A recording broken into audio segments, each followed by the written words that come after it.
who had a little house out in the middle of the field. And we would come every summer. You can see the interstate running through his land.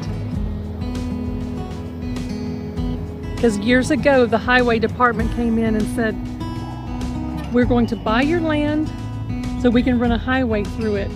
And he made 2 lakes out of it with the money. I would like to talk to you a little bit about my Aunt Faye. She was an amazing lady, and she drove everywhere, did everything that was adventurous. She grew up on a little farm land outside of Jonesboro, Arkansas, with other brothers and sisters. My mom being the oldest. But Aunt Faye was just an incredible person. And I remember her, and I want to turn this around so you can see. We would walk hand in hand down this farm road where my grandpa owned hundreds of acres of land where he raised cotton, rice, beans. He had cattle, pigs, lots of chickens. But Grandpa Chambers was an incredible farmer who raised by himself after my grandma passed away at 36 years old. He raised the family here on the farm. So I'm going to show you a little bit. I'm going to turn you around.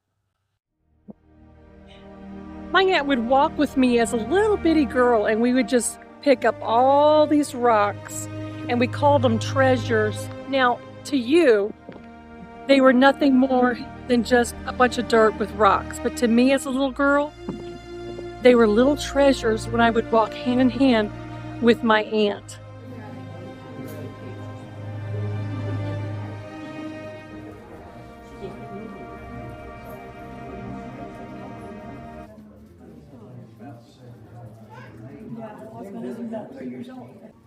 Alice is survived by her husband of 51 years, son Michael, Amanda, 3 grandchildren. She is survived by 3 sisters and 1 brother, Amos, of Jonesboro, Arkansas. Alice worked for many years at Union Planters Bank in Memphis. She retired in 2013 from St. Jude Children's Hospital to enjoy time traveling. The tapestry of our dear Faye. Our dear Aunt Faye lived with the loving hands, a heart devoted to her Lord, finding beauty where others passed by, treasuring what the world ignored. She loved her family beyond measure, each child, grandchild, friend, and kin, holding us close with gentle care, reflecting God's own love within. She loved her Jesus faithfully, trusting him through joy and pain, following his light each day, certain every loss would turn to gain. At St. Jude's, she served with compassion, bringing comfort, hope, and peace, sharing kindness with precious children, and a smile that brightened every face. In her, she showed her work with purpose, crafting beauty from worn and old, giving new life to discarded things, turning ordinary into gold. And perhaps that was God's work in her life, the master's artist's perfect design.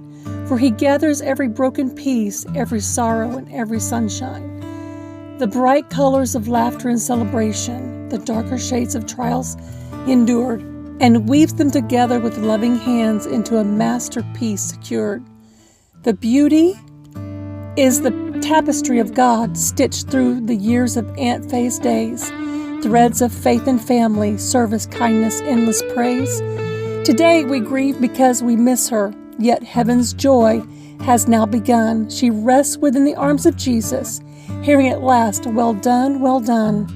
And here and there she awaits in perfect peace, where tears and partings are no more, watching for the blessing morning when we gather on heaven's shore.